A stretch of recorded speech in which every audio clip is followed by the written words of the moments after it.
Hello all, this is Sonu Agrawal Todi, and today we have brought to you the learning theories of Albert Bandura. Okay, and it's called as social learning theories. Okay, and this is important for the NET and GRF students. Before we start, I would like to say you all that Diet to Learn app is now available in Play Store, so you all can download it from there. And don't forget to like, share, and subscribe to Diet to Learn. So let us start. Okay, Bandura is known for his social learning theories. So Albert Bandura is a philosopher, a scholar, okay, and he is known for his social learning. He is quite different from other learning theorists. There are many learning theorists, बहुत सारे learning theorists अब है. उनमें से बंदूरा का theory अलग है. Okay, who looks at learning as a direct result of conditioning, reinforcement, and punishment. Bandura asserts the most human behavior is learned through observation, imitation, and modeling. So बंदूरा का मानना क्या है कि हम ह्यूमन बींग्स कैसे सीखते हैं, बच्चे कैसे नई बातें सीख जाते हैं, वो क्या है, वो देखते हैं, ऑब्जर्व करते हैं कि लोग कैसे क्या कर रहे हैं, सारे ऑब्जर्व करके सीखते हैं, फिर उसको इमिटेट करते हैं, उसी तरह जो उन्होंने देखा उसी तरह वो एनैक्ट करते हैं, एंड देन वो मॉडलिंग करते हैं. That is they see the model and observe it and imitate it, right? So let's look more closely to Bandura's social learning theory and the implications of this theory on teaching and students learning. ये तो general वे में मैंने बोला ना कि observe करो, देखते हैं लोगों को, फिर उसको इमिटेट करते हैं and then we model it out, right? ये नॉर्मली है, लेकिन बंदूरा का सोशल लर्निंग थ्योरी का इम्प्लीकेशंस कैसे इम्प्लाई करते हैं टीचिंग एंड लर्निंग के अंदर, वो हम अभी देखेंगे. This picture is of Albert Bandura. Okay, this is the person who is Albert Bandura, and his theory is known as social learning theories. Okay, now learning through observation, क्योंकि हमने बोला है 3 तरीके से learning में मदद होती है. फर्स्ट ऑब्जर्व करते हैं, फिर इमिटेट करते हैं, एंड देन मॉडलिंग करते हैं, right? So what is it that is learning through observation? Learning through observation का मतलब कैसे लर्न करते हैं बच्चे? What is observation? कैसे learn होता है? That we will see here. That is how they observe. They observe live, okay? Sorry for that. They observe live, verbal and symbolic. ठीक है? So here what do they do? वो जो देखते हैं उसी को imitate करते हैं. Verbal जो सुन रहे हैं बच्चे उसको imitate करते हैं. Symbolic language में वो बात करते हैं इशारों की भाषा में. Bandura is famous for his studies of children observing adults who acted aggressively towards a doll. After the children viewed this behavior, they were given dolls to play with. Can you guess how they interacted with the dolls? You're right. They imitated the aggressive action that they observed earlier. इसका मतलब क्या हुआ कि बंदूरा ने एक experiment किया, ठीक है? उसमें क्या किया कि बड़े लोगों को एक डॉल दिया और उसे बहुत बुरी तरीके से बिहेव करने को बोला उस डॉल के साथ, उसे मारना, पीटना, थ्रो करना, ये सब उसको अग्रेसिव चीजें करने को बोला अडल्ट्स को. और ये सब क्या किया, बच्चे लोग बैठ के देख रहे थे ये, ठीक है? That was the part of experiment, ठीक है? एंड वो चिल्ड्रन देख रहे थे इस बिहेवियर को. थोड़ी देर बाद वैसा ही डॉल इन बच्चों को दिया गया और छोड़ दिया कि आप क्या करोगे इस डॉल के साथ बोल के. तो आप अपने आप भी गैस कर सकते हैं कि वो बच्चों ने कैसे इनैक्ट किया हो, क्योंकि थोड़ी देर पहले उन्होंने बड़े लोगों को उस डॉल के साथ बहुत बुरा बर्ताव करते हुए देखा था. बच्चों ने भी सिमिलरली वो जो देखा उन्होंने वही किया. So this is one kind of experiment that Bandura is saying कि ऑब्जर्वेशन के थ्रू जो देखा, लाइव ऑब्जर्वेशन उन्होंने जो देखा वही उन्होंने enact किया, प्रेजेंट किया. But Bandura took the meaning of observation even further. इतना ही नहीं, ये ऑब्जर्वेशन का एक्सपेरिमेंट बंदूरा ने और आगे लेके गए. In addition to a live model, he explored a verbal instructional model whereby if certain explanations and descriptions were presented, then learning was enhanced. I am sure you can think of an example of when someone patiently explained something to you in a way that helped you to learn it. That's the perfect example of a verbal instructional model. So अब यहाँ पे उन्होंने सिर्फ live दिखा के ही बच्चों को देखो और सीखो ये यहाँ तक सीमित नहीं रहे. उन्होंने क्या किया, वर्बल इंस्ट्रक्शनल मॉडल का एक और एक्सपेरिमेंट किया, और इस एक्सपेरिमेंट में क्या किया कि बातें करके बोल कर बच्चों को एक्सप्लेनेशन कर डिस्क्रिप्शन दे के उन्हें समझाया गया. जब ये देखा गया बंदूरा के एक्सपेरिमेंट के थ्रू कि बच्चे खाली देख कर नहीं, लाइव देख के खाली नहीं सीखते बल्कि बोला हुआ भी समझते हैं. अगर हम उन्हें एक्सप्लेन करते हैं तो वो समझ जाते हैं. तो ये देखकर भी एक लर्निंग बच्चों में हुआ. तो this was the example of verbal observation, यानी कि बच्चों ने सुना बहुत पेशेंटली और बहुत अच्छे से उन्होंने सुना कि सामने वाला आपको क्या एक्सप्लेन कर रहा है, and what happened that helped in the children to learn. ठीक है, बच्चों को हेल्प हुआ वर्बल इंस्ट्रक्शनल मॉडल के थ्रू लर्निंग एनहांस करने. देख के सीखा उन्होंने. अब नेक्स्ट एक्सपेरिमेंट कहाँ लेके गए बंदूरा, वर्बल, दैट इज बोलकर. ठीक है, now third is he also studied symbolic models. Now symbolic models वे characters, that is fiction, non fiction in movies, television programs, online media and books could lead to learning. This means that student could learn from watching a movie or television program, listening to any number of online media sources, example podcast, right? Or from reading a book. They envisioned how the characters reacted and how they felt, etc. This in turn taught them how to react and feel in the similar life situation.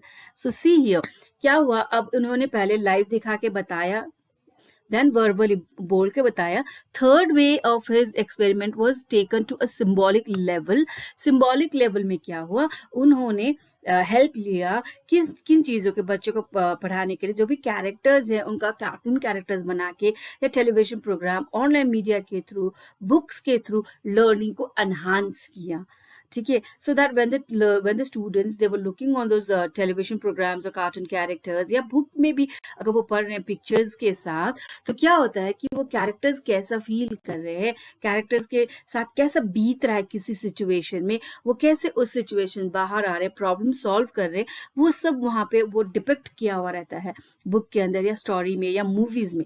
सो बच्चे क्या सीखते हैं, बच्चे ये सीखते हैं कि इसी सिमिलर सिचुएशन में अगर मैं फंसता हूं तो मैं कैसे निकल पाऊंगा. सो this is how this Bandura experiment was going. First it was observation, that is live, verbal and symbolic way में उन्होंने बच्चों को learning enhance करवाया. ठीक है, now next see there Albert Bandura's theory. So this is Albert Bandura's theory. ये एक picture है. That is, what is it? Environmental factors. It leads to personal factors, which leads to it the behavior of the student or the children. Okay, यहाँ पे हम जो environment में देखते हैं, जो हमारे साथ सोशल सोसाइटी में होता है, वो हमारा personal factors, that is cognitive, effective and biological events में भी घुल मिल जाता है, शामिल हो जाता है, and then it becomes the behaviour of the student और द बिहेवियर चेंजेस में बच्चों के changes. It is not that only good behaviours ही होंगे बच्चों में changes, sometimes the behaviour changes is in the bad way also, क्योंकि आपके पर्सनल फैक्टर्स, एनवायरमेंटल फैक्टर्स आपके साथ नहीं दे रहे, गुड एनवायरमेंट में आप नहीं हो, तो बिहेवियर क्या होता है, आपका बैड हो जाता है.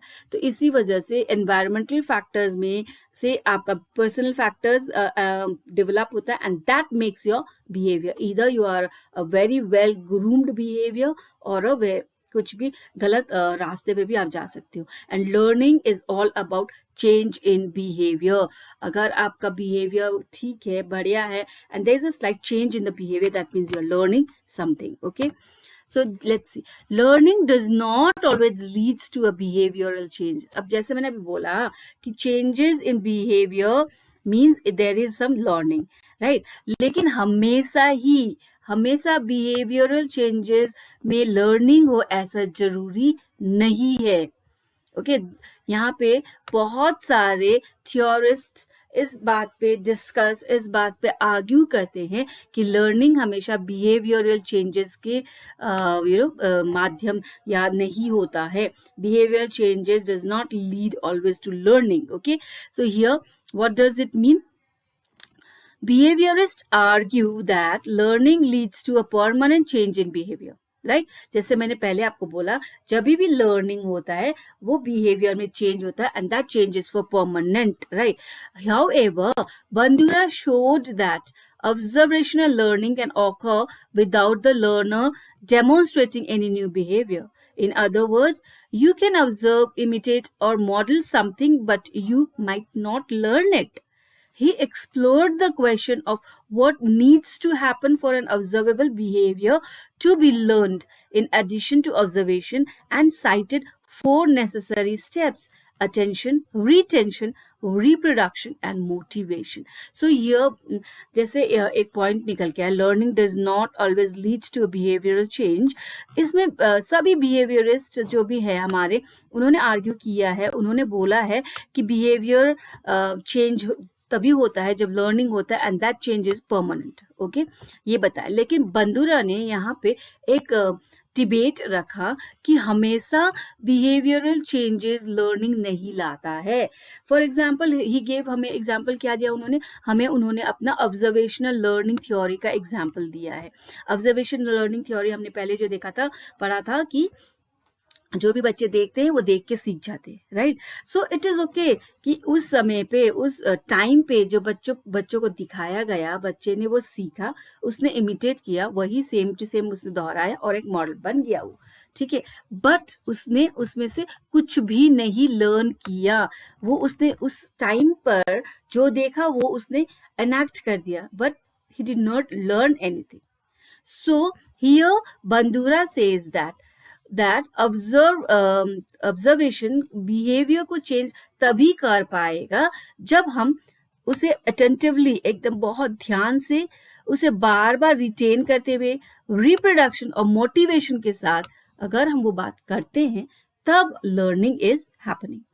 ठीक है, तो 4 नेसेसरी स्टेप्स ऑब्जर्वेशन के लिए भी बताया गया.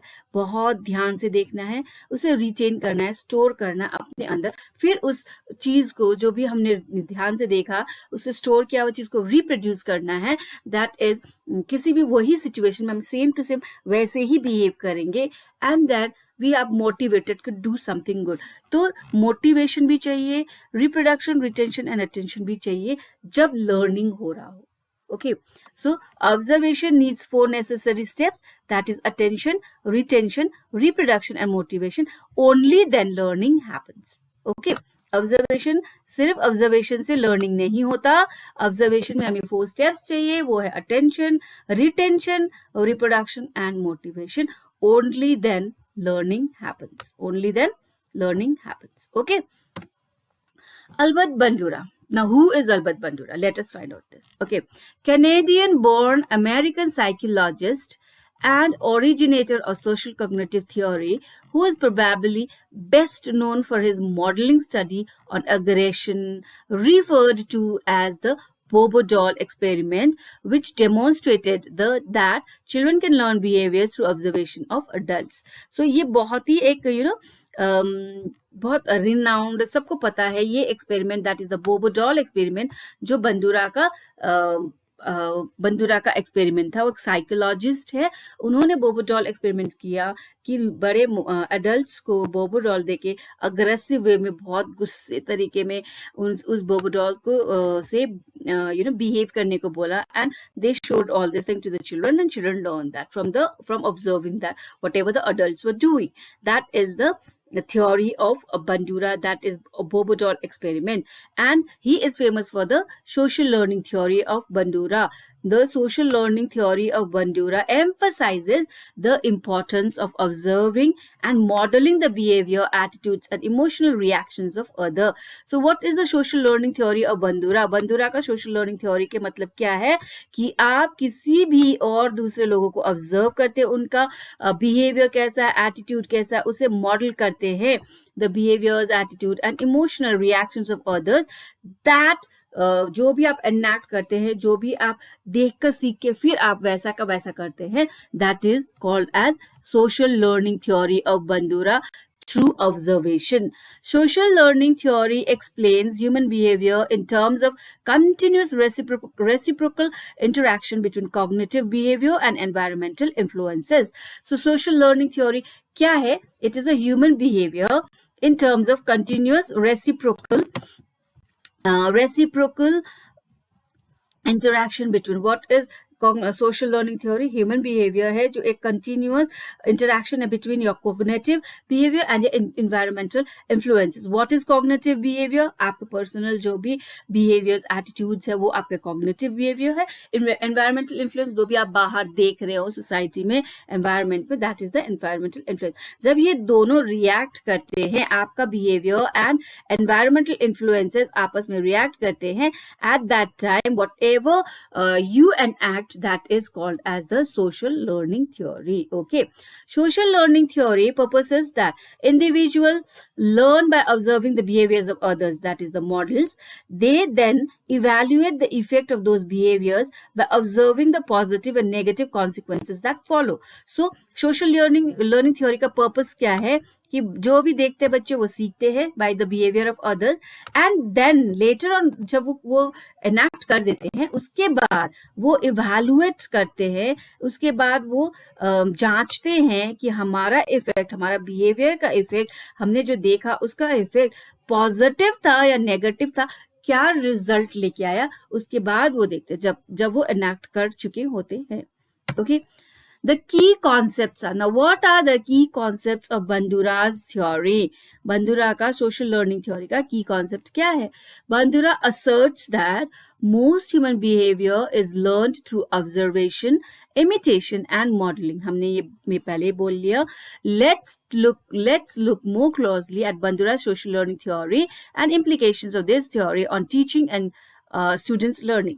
The following steps are involved in the observational learning and modeling processes. जैसे मैंने पहले बताया कि बंदुरा का लर्निंग थ्योरी अगर आप एनैक्ट करते ऑब्जर्वेशन में क्या होना चाहिए, जब आप ऑब्जर्व करके उसे एनैक्ट करते हो तो उसके अंदर क्या क्या होना चाहिए, attention, retention, reproduction and motivation is necessary. When all these things are together, then observation plus all these 4 steps together brings to learning.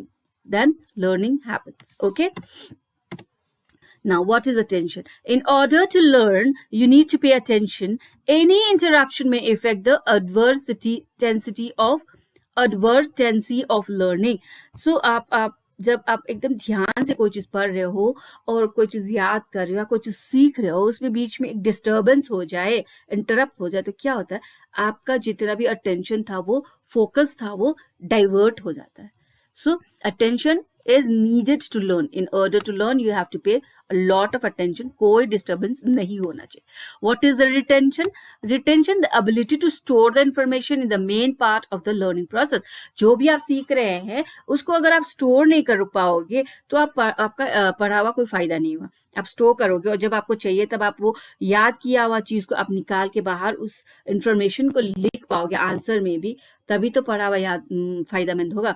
So retention is, आप जब भी जो भी पढ़ाई कर रहे हो, सीख रहे हो कुछ भी चीज, तो उसको स्टोर करके, उसको याद करके आप अपने दिमाग में स्टोर करके रखोगे, तो उससे क्या कहते हैं, रिटेंशन.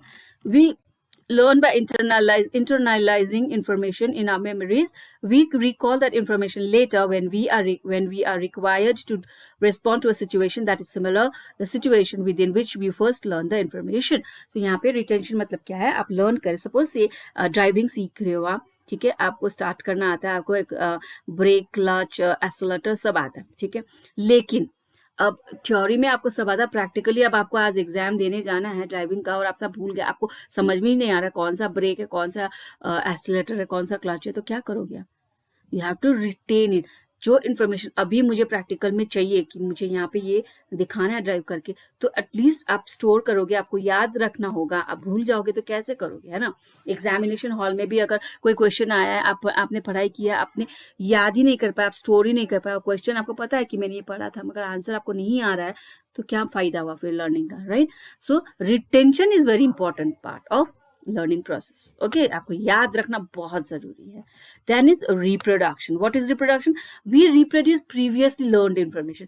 कोई भी चीज हमने पहले सीखा हो, चाहे वो ड्राइविंग हो, चाहे वो कोई भी आंसर हो, चाहे कुकिंग स्किल ही क्यों ना हो, पहले हमने जो भी लर्न किया था उस इंफॉर्मेशन को जब हमें जरूरत पड़ती है तब हम निकाल के बाहर ला के अपना यूज में ला सकते हैं। उसी इंफॉर्मेशन को जो हमने पढ़ा था उसे क्या कहा जाता है? उसे रिप्रोडक्शन कहा जाता है।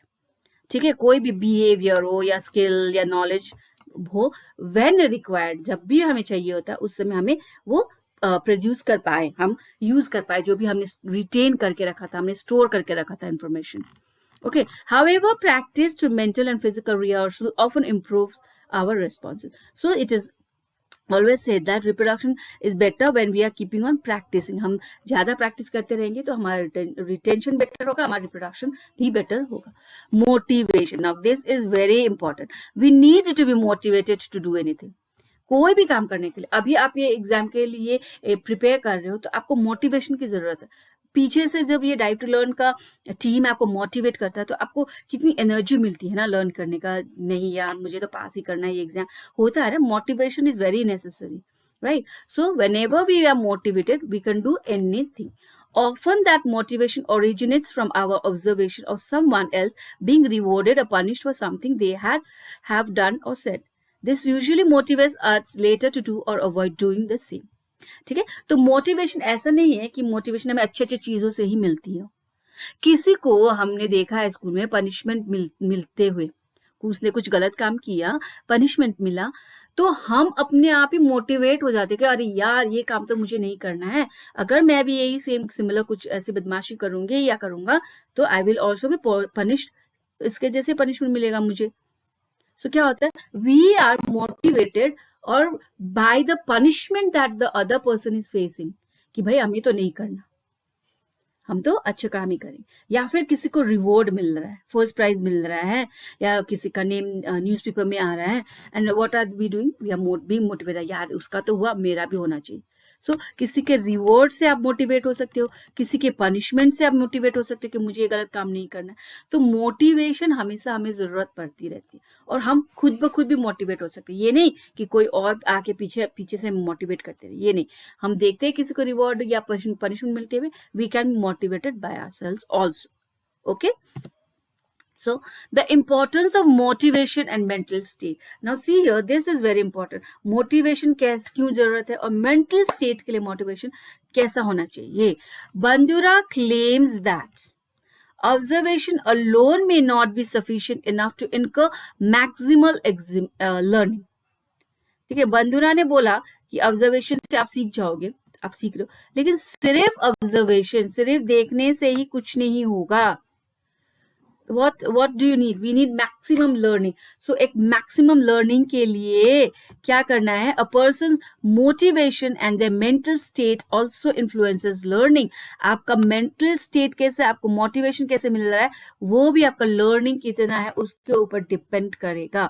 आपने ऐसा होता है ना, कई बार ऐसा होता है, यार मैं कितना पढ़ रहा हूँ लेकिन मुझे याद ही नहीं रहता, या मुझे समझ में ही नहीं आ रहा है, पता नहीं, याद तो सब रहता है लेकिन आधा घंटा बाद सारा भूल जाता है।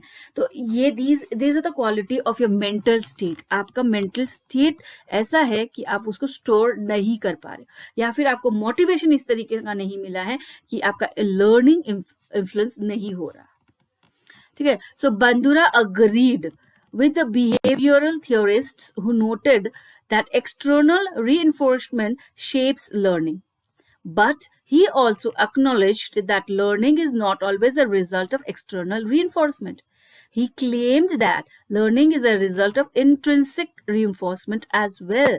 For example, a student might learn something because of their pride, for a sense of satisfaction, or to fulfill a feeling of accomplishment. This factor of learning intrinsically connects Bandura's learning theories to those of their cognitive development theories.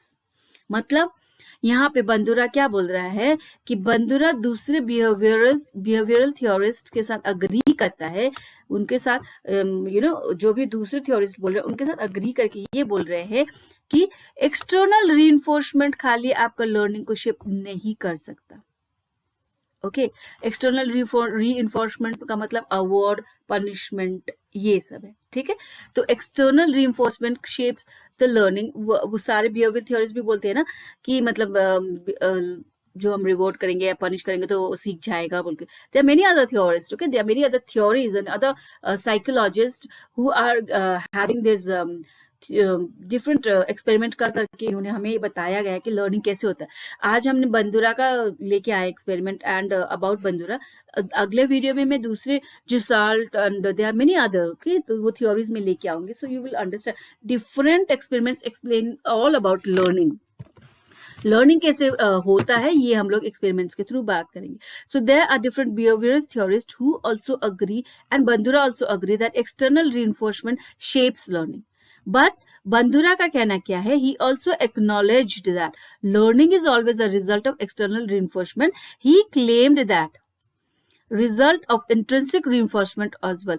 Learning कभी भी बाहर से भी होता ही होता है, वो तो ऑब्वियस है ना, जो हम लोग देखते हैं, सीखते हैं, ऑब्जर्व करते हैं, पनिशमेंट मिलता है, रिवॉर्ड मिलता है, उससे तो हम सीखते ही हैं। लेकिन इंट्रिंसिक रीइंफोर्समेंट भी चाहिए होता है लर्निंग के लिए, that is also very important. Now what is intrinsic reinforcement? मतलब खुद ब खुद अपने प्राइड, अपने ईगो के लिए, अपने भीतर, मेरे अंदर से जो आवाज निकलती है ना कि नहीं मुझे ये करना ही करना है, मैं इतना तो आज पढ़ के ही सोऊंगी या मैं इतना तो आज सीख के ही रहूंगी, जो अंदर से आपकी आवाज निकलती है, वो आवाज भी बहुत जरूरी है, वो भी बहुत जरूरी है आपका लर्निंग के लिए। That is the intrinsic reinforcement.